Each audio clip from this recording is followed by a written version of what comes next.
네, 안녕하세요. 한국특허전략개발원의 제약바이오 전문위원 지용태입니다. 반갑습니다. 네, 이용근입니다.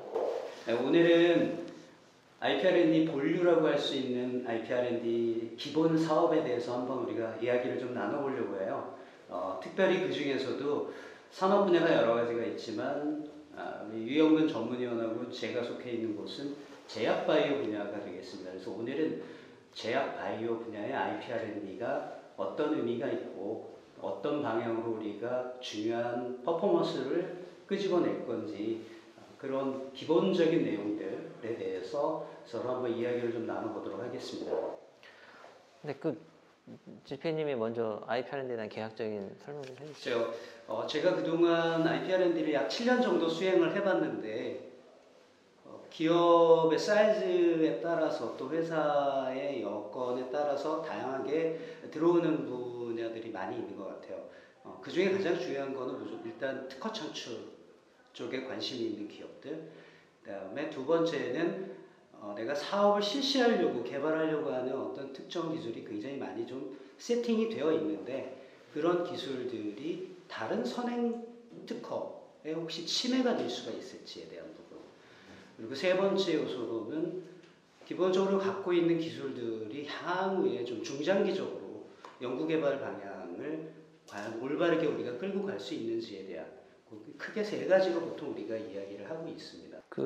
저희가 일단 이 유튜브를 처음 보시는 분들 위해서 간략하게 이제 IP&R에 대해서 이제 설명을 좀 드리면, IP&R라고 하면 기본적으로 제품 개발을 하고 계시는데 IP가 필요하거나 제품 개발을 하고 계시는데 경쟁사에 대한 특허 침해 이슈가 있거나 그러면 이제 저희가 기술 개발 과정과 함께 특허를 같이 분석을 해서 거기서 특허에 관련된 이슈들을 이제 걸러내고 분석하는 그런 과제인 거잖아요. 저 같은 경우에는 사실은 IP 창출 쪽에 말씀하셨던 것처럼 많은 부분에 관련돼서 관심들이 많았었던 걸로 저는 기억을 하고 최근 제약바이오 쪽에서 IP 창출과 관련돼서 좀 새롭게 접근한 방법론이라든지 아니면 접근했던 것들이 있다고 하면 저 같은 경우는 최근 이제 세포치료제라든지 유전자 치료제라든지 뭐 이런 쪽에 생물의약품 쪽 같은 경우에는 유전자의 그 타입들을 이용한 또는 바이오 마커들을 이용한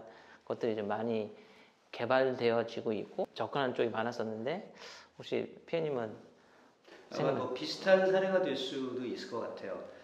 요즘에 또 핫하게 떠오르는 분야는 좀 엑소솜과 관련된 사례도 분석을 하다 보면은 또 들어온 과제를 보면은 그런 사례들이 많이 있는 것 같아요. 우리나라의 엑소솜하는 다양한 기업들이 있지만 거기에도 보면은 기존에는 방법적인 특허를 걔네들이 가지고 있는데 그거로서는 굉장히 좀 협소한 권리 범위를 가질 수밖에 없다 보니까 이거를 어떻게 하면은 좀 물질까지 확대할 수 있는지에 대한 궁금증을 가진 회사들이 여러 차례 있었어요.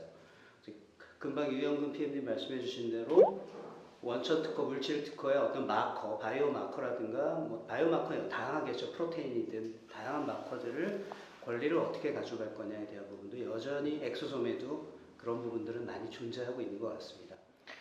말씀하셨던 것처럼 최근 엑소점에 관련돼서 식약처에서 이제 가이드라인이 나오기는 했고요. 지금 이슈는 엑소점에 있는 모든 구성 성분을 아이덴티피케이션 하라는 게 이슈로 보여집니다. 사실 그 나와 있는 조성의 비는 신규할 수 있긴 하겠지만 거기 있는 물질들은 이제 새로운 물질들은 이제 많지 않을 것 같다는 생각이 좀 저도 들고요. 그래서 지금 결론적으로는 조성물이 물질 특허가 될 수도 있긴 하지만 2개 이상 또는 3개 이상의 조성물이 이루어지면 특허 권리 범위가 좀 좁아지잖아요. 결론적으로는 용도 특허 쪽으로 좀 더 가야 된다고 생각이 좀 들긴 합니다. 비슷한 사례는 요즘에 어차피 물질 자체로 큰 범위로 특허를 취득하기는 되게 어려울 것 같아요. 현실적으로 쉽지 않은 부분도 있는데 그럼에도 불구하고 일단은 독립항에 일단 기본적으로 얘네들이 가지고 있는 나름대로 발굴해냈던 바이오마커를 첨부하게 넣긴 하지만 용도는 당연히 이제 따라서 들어가겠죠. 용도도 들어가게 되고 어떤 경우에는 결국에는 PBP 첨부항으로 한정할 수밖에 없는 경우도 있어요. 네, 요새 최근에 근데 또 PBP 첨부항은 사실은 또 물질 청광 형식은 가능하긴 하지만 권리 범위는 물 쪽으로 네. 포커싱을 되고 있어서 등록받기가 좀 어렵다는 얘기도 있긴 하던데. 그런 거는 사실 우리들이 이제 해결을 하기 위해서 네. IPR&D 사업을 통해 가지고 기존의 선도 회사들, 소위 말해서 이제 경쟁자들이 되겠죠. 그런 사람들이 어떤 식으로 청구한 구성을 했는지, 또는 엑소소문뿐만 아니라 바이오 마커와 관련된 물질 청구항을 개발했던 회사들의 이종 분야가 되겠지만 그런 특허들까지 우리가 좀 넓게 분석을 통해 가지고 이 회사가 가지고 있는 가장 적절한, 청구 범위가 다 넓다고 해서 좋은 것도 아니기 때문에 이 회사가 정말 주력하려고 하는 그 기술 분야에 대해서는 길목을 우리가 좀 이렇게 막을 수 있는, 권리를 확보할 수 있는 그런 쪽으로 차라리 집중을 하는 게 오히려 현실적이고 효과적이지 않을까. 무턱대고 다 무슨 이렇게 넓은 청구함을 가지고 있다라는 거는 어떻게 보면 나중에 무효 청구로 인해서도 공격받기가 쉽기 때문에요. 현실적인 부분도 고려를 하면서 하는 수밖에 없을 것 같아요. 저는 이제 하나 또 제안 드리고 싶은 거는 R&D와 관련된 부분, 특히 이제 바이오 의약품 같은 경우는 R&D와 관련돼서 제품 규격과 원료 규격이라는 부분이 있는데 나중에 허가 받으려면 어쨌든 정리를 하긴 해야 되지만 기본적으로 그 제품의 특징 관련된 원료 규격과 제품 규격이 좀 정리가 되면, 그리고 그게 정리된 것들을 기반으로 해서 말씀하신 것처럼 조금 브로드하게 최대 넓게 가져갈 수 있으면 좋긴 하지만 그게 불가능하다면 제품에 대한 규격들을 특허화, 물론 이제 이렇게 되면 이제 물론 RA에서 많이 이제 진행을 하긴 하는데 그런 부분도 도움이 돼야 되긴 하지만 기본적으로 전 단계에서 R&D 관점에서 연구소나 개발부에서 제품에 대한 기본적인 규격, 그 다음에 제품에 대한 규격, 그걸 통해서 우리 제품이 갖고 있는 기능적인 특징들을 연계하는 특허들을 저희가 하게 되면 사실 조금 더 좀 되게 좋은 지적인데요. 소위 말해서 이제 이 바이오 제약 쪽에 이제 CMC 섹션이라고 해가지고 Chemistry and Manufacturing and Control이라고 하는 가장 기본적인 개발을 위해서 다뤄야 될 수밖에 없는 R&D 분야가 있는데 사실은 이제 그게 사실은 제일 중요한 첫 단계라고 볼 수 있을 것 같아요. 거기에서 R&D가 시작이 되는 거기 때문에 그 부분에 있어서 작은 중소벤처들은 물론 지금 이제 대한민국 수준이 올라가가지고 기본적으로 나중에 제품 허가 개발까지 염두에 두고서 진행을 하지만 여전히 그 부분에 있어서 좀 어려움이 있는 것은 사실인 것도 같고요. 게다가 그걸 특허화하는 부분은 접근하려고 하는 그 부분은 되게 의미가 있는데 특허적으로 그걸 그럼 어떤 식으로 정말 권리화할 수 있는가라는 걸 이제 찾다 보면은 스터디해야 될 부분도 많고 현실적으로 그걸 특허로 인정받기 위해서 좀 노력을 해야 되는 부분도 많이 좀 필요한 것 같다는 생각이 좀 듭니다. 그래서 저희 IPR&D 과제를 할 때 기본적으로 회사가 제품에 대한 어느 정도의 전략이나 컨셉안이 좀 있어야 될 것 같고요. 그게 저도 과제를 하다 보면 훨씬 더 용이하긴 하고, 물론 저희 과제를 들어와서 같이 정리하기도 하긴 하지만 그런 것들이 정리가 돼야 저희가 이제 어떤 중심되는 기술 키워드 또는 기술을 중심으로 해서 IP와 관련된 그 특허 DB 분석을 저희가 접근하게 되면 훨씬 더 좋은 결과를 내는 것 같아요. 저희가 이제 IP 창출과 관련된 부분들은 기회가 있으면 저희가 하도록 하는 거 했으면 더 좋겠고요. IP R&D는 IP 창출뿐만 아니라 중요한 게 특허 이슈와 관련된 해결 분야에 대한 부분도 있지 않습니까? 그래서 혹시 그렇죠. 좋은 케이스가 있으시면.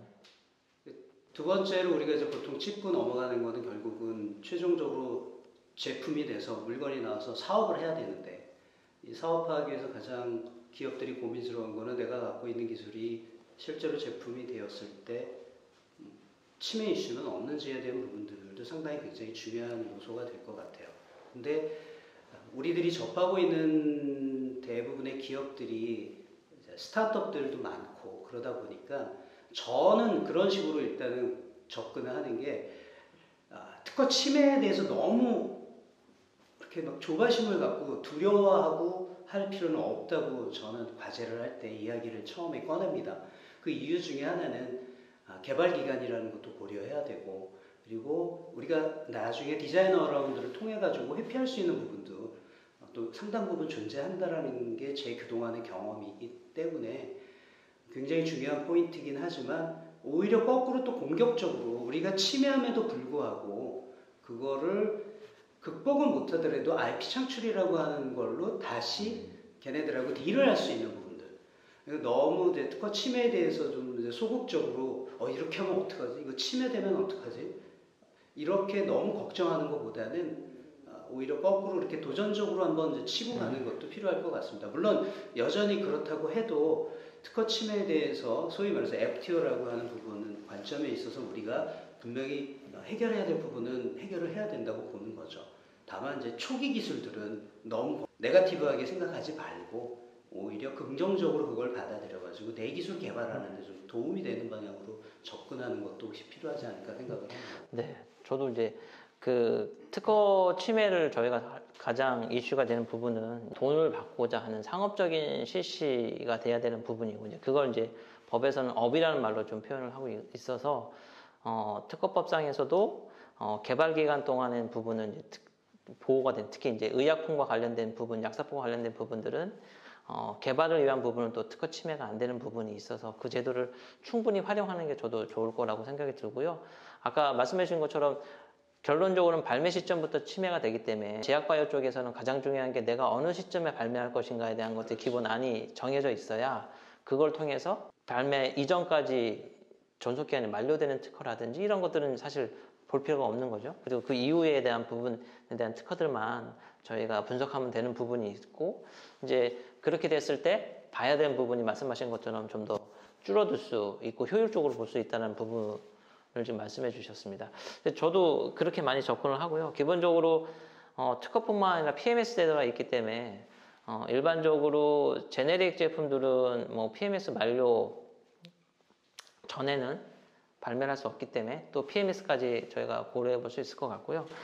그 얘기하시니까 작년에 솔리페나질 작년이 아닌데 벌써 꽤 한 2년 됐나요? 작년입니다. 솔리페나질 사건이 있었고 네. 뭐 여러 가지 이슈가 있었는데 그럼에도 불구하고 뭐 후발주자인 우리나라의 그런 중소업체들의 경우는 준비하고 가는 것과 모르고 가는 것은 사실은 천양지 차이이기 때문에 그런 의미에서 특허 침해에 대한 부분도 중요한 꼭지는 이제 검토를 하고 말씀하신 대로 내 개발 단계에 따라서 어떤 정도의 준비를 해야 되는지도 IPR&D를 통해서 우리가 짚고 넘어갈 수 있다는 부분. 그것도 좀 의미가 있는 것 같습니다.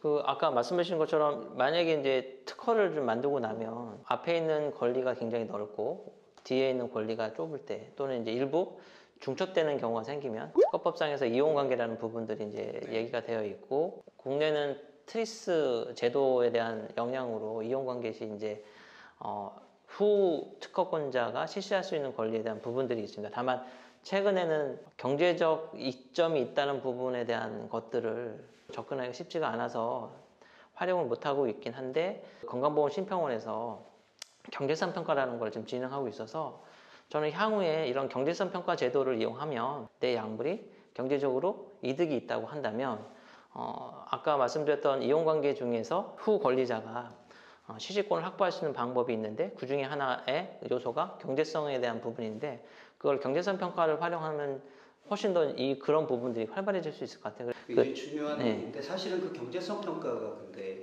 쉽사리 신약을 하는 회사들도 경제성 평가 한번 용역을 줘가지고 진행을 하려면 비용도 많이 들고 기간도 오래 걸리고 그렇게 알고 있거든요. 그런 상황에서 그런 부분까지 우리가 특허적으로 그게 조사가 분석이 가능하다라고 하면은 나름대로 의미는 있을 것 같은데 실제 현실적으로 문제가 되거나 그러진 않나요? 네, 그게 경제성 평가 관련된 부분들은 말씀하셨던 것처럼 만약에 제네릭은 쉽지 않을 것 같아요. 제네릭 같은 경우는 굳이 그 경제성 평가라는 거에 대한 의미가 없으니까요. 다만 결과가 안 나오는 건 아닙니다. 일반적으로 경제성 평가를 하는데 기존의 약하고 내 약이 동일한 효과가 있는데 비용이 더 싸다 그러면 경제적이라는 것들은 그냥 사실은 더 잘 보여줄 수 있는 부분이고요. 그 부분의 혜택이 소비자와 국가에도 도움이 된다라는 공익적인 도움이 된다는 부분들이 충분히 인정이 되기 때문에 제가 볼 때는 법 규정상에는 충분히 이제 그 부분에 대해서 어떻게 증명할 것인가의 증명 자료를 사실은 퍼블릭한 프로세스로 내지 못하는 부분이 기존에 있었는데 이 제도가 도입됨으로 해서 그런 것들이 사실 가능해지는 거거든요.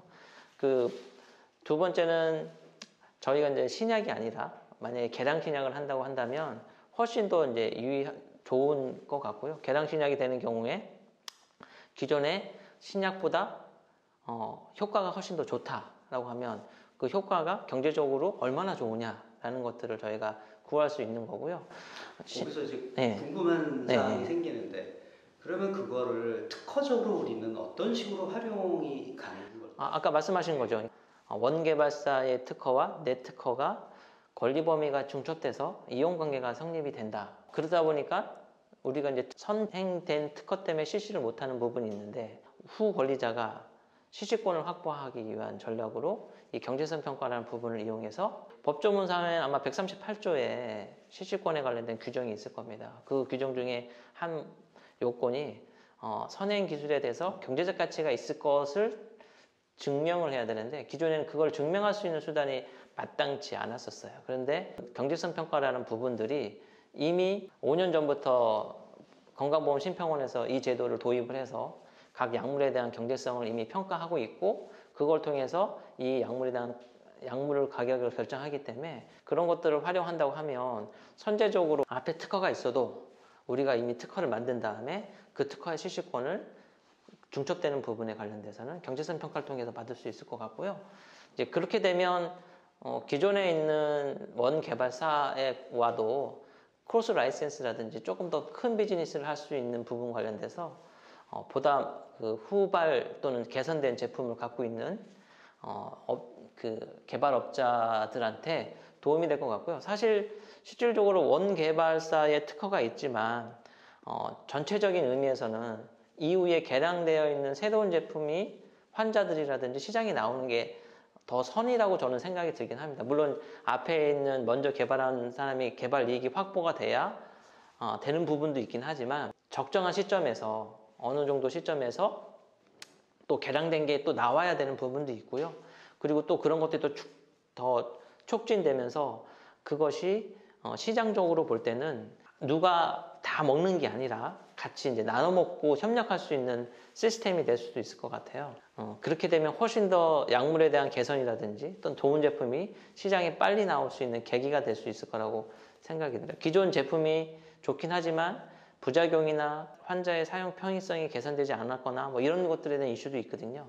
그런 것들을 좀 더 빨리 하지만 후발 기술과 관련되어 있는 부분들이 원 개발사들이 훨씬 더 또 많이 찾게 되면 앞서가 있는 업체와 뒤쫓아가는 업체 간의 상호 코퍼레이션이 좀 더 활발하게 이루어질 수 있는 어떤 계기가 될 거라고 좀 생각이 들긴 합니다. 네.